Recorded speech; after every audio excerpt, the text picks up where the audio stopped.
Over the last week, there's been a series of events in which leaders in government have tried to show that they're working on fixing the problems we faced. For example, on Saturday, President Cyril Ramaphosa visited the Tutuka power station to see the problems there for himself, after he made a promise on Monday last week to soon make an announcement around solving our power problems.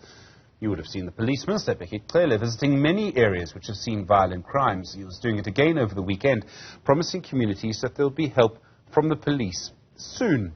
Dr. Oscar van Heerden is a political analyst and Deputy Vice-Chancellor at the University of Fort Hare. Dr. van Heerden, good afternoon to you.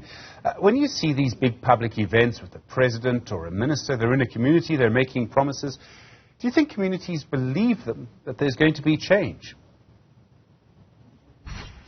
Well, good afternoon, Stephen, and to the viewers. I think that our people have grown weary of empty promises. They've grown weary of people coming when it's time for them to be seen publicly to do something. And we've seen that our people and voters are expressing that discontent at the ballot box. They simply don't pitch up and boycott these elections and so forth. So I don't think people are always of the kind that just believe what they are being told. One of the features of a democracy, one of the reasons it's supposed to be a better form of government than all of the others, is that it responds to problems, that a government is forced to respond to problems. If people don't come and vote, does that tell us our political system isn't working?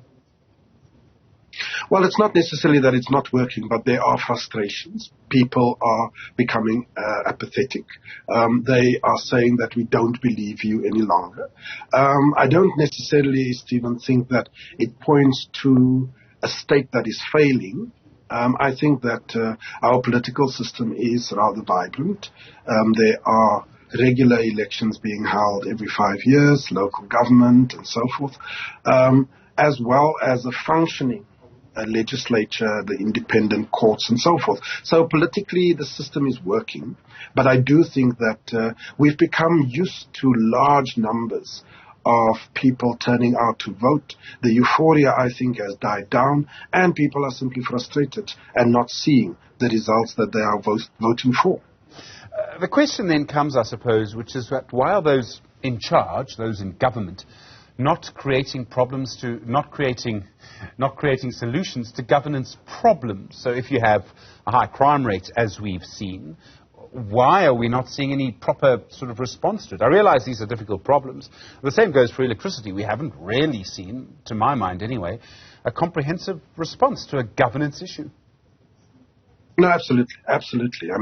We all are aware that as far back as 2008, former President Bheki took responsibility for the decision not to have invested in infrastructure in the energy sector, because at the time, in the mid to late 1990s, there was simply no money.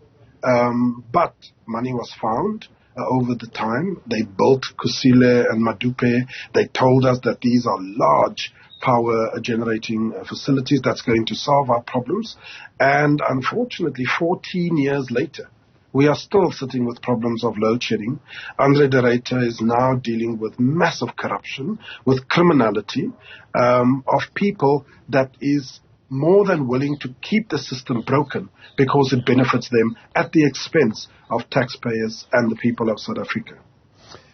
Is there a problem with making decisions? I don't know what the problem would be, but it seems that no one can grasp the nettle and do anything. Is that a function of a democracy that's in a very unequal country, and so there's a very broad base of constituencies? Is it a function of ANC politics or something? Yes, there is an element of that, Stephen, but when you are elected into leadership position, you have to take difficult decisions. Now, in the context of South Africa, some of these decisions are indeed very difficult. When we look at inequality, when we look at poverty levels, what is it that government must do to try and broaden the tax base, to try and get more money into the kitty in order to redistribute that, whether it is in the form of pensions or grants, etc. And there are difficult decisions that must be taken there with regards to company tax and all manner of things. Difficult decisions around what we are supposed to do with regards to the land question. We've been kicking the can down the road. It is about leadership. The requisite leadership is required to make difficult decisions. It's not always going to be decisions that favors everyone. There are going to be those that are upset in terms of the mining houses, for example, and making a decision that says you have to invest in the towns and townships around the mine, and so on and so forth. But it seems that we have a leadership that is incapable of making those difficult choices. It's so interesting because you would think, if you look at the power of the presidency, there's actually quite a lot he can do. Certainly, former President Thabo Mbeki did, former President Jacob Zuma did. I don't know what's happening now. Yeah, no, absolutely. And again, I've written before, Stephen, about simple, what I would perceive as simple decisions, difficult, but simple. Bank charges need to go.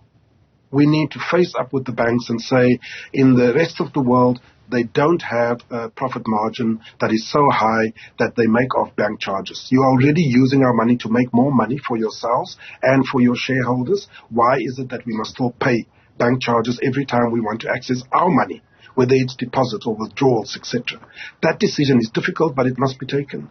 Data and data costs. Again, why are we paying data costs to the tune of what we are doing? We know, for example, that the Vodacoms, the MTNs, the Cell Cs, 50% of their profits are being made by data costs. Government and Parliament needs to become a people's parliament, make difficult decisions, scrap that, and simply say, no more data costs. It's difficult, but it must be done. These are things that the government can do to alleviate the plight of the poor in South Africa. But they don't do it.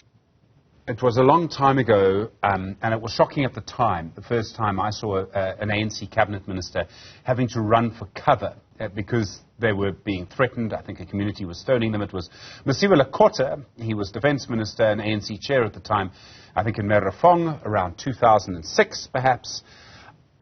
Could we see instances like that happening more often? One day, Bheki Cele is going to go into an area where people are very angry, and there's actually going to be a very, very difficult situation. Absolutely. I can assure you that. It's going to happen, and we are going to see a higher level of securitization around cabinet and government installations. We now already hear through the grapevine that the president, when he makes the announcement, is going to say that key Eskom facilities needs to have security, which I think is the right decision. But that level of securitization, unfortunately, is going to increase all around. And it's an indication of, one, wanting to deal with certain challenges and problems, but on the other hand, also an acknowledgement of failures. Because if we've done things properly, if we were able to provide, then our people won't necessarily become so angry. Dr. Oscar van Heerden, thank you. Sober words, important words. Political analyst, Deputy Vice Chancellor at the University of Fort Hare. Appreciate your time on Newsfeed.